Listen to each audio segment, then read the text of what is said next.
Hey everyone, my name is Anna. I've been lashing for 3 years. This channel is dedicated to everything lashes and beauty. If you haven't already, go ahead and click the subscribe button down below.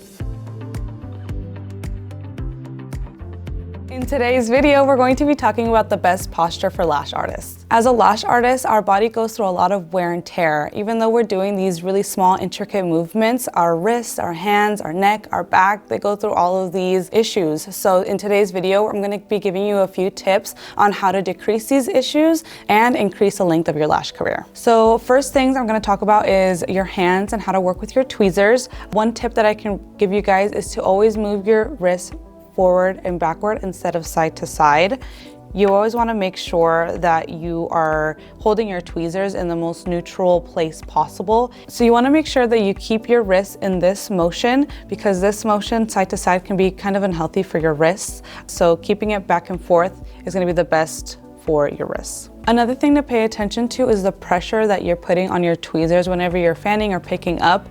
Obviously, we do use a lot of pressure when picking up off of your strip, but you want to just double check that you aren't using too much, so that way you're not straining the muscles in your hands. But you just want to play around with different pressures just to make sure you're not overdoing it. I would highly recommend that you guys be proactive with your maintenance, especially with your hands and your fingers. We keep them in the same position for long periods of time. So a couple of tips I would give you is to stretch your fingers, use stress balls, get manicures, get massages. All these things are going to be great to make sure that your hands are lasting a long time. A couple of things to keep in mind when talking about posture. So one thing that I would really recommend is to get a chair or a table that allows you to put your legs underneath it.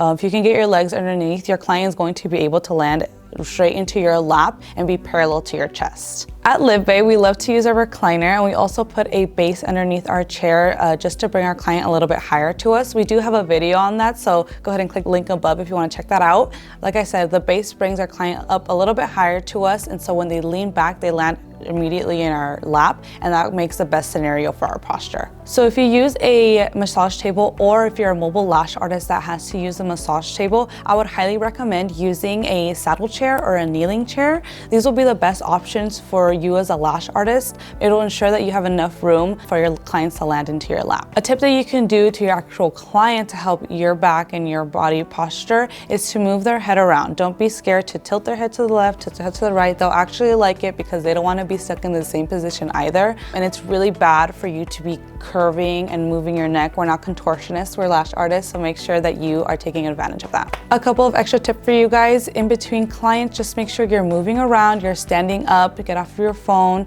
It's not good for your body to be in the same position all day, so just make sure that you are making it a habit to get up and out of your seat between clients. Thank you guys so much for watching this video. We hope it brought you a ton of value. Question for you: what are your tips for postures for lash artists? Let us know in the comments below. We'll see you guys in the next one. Bye.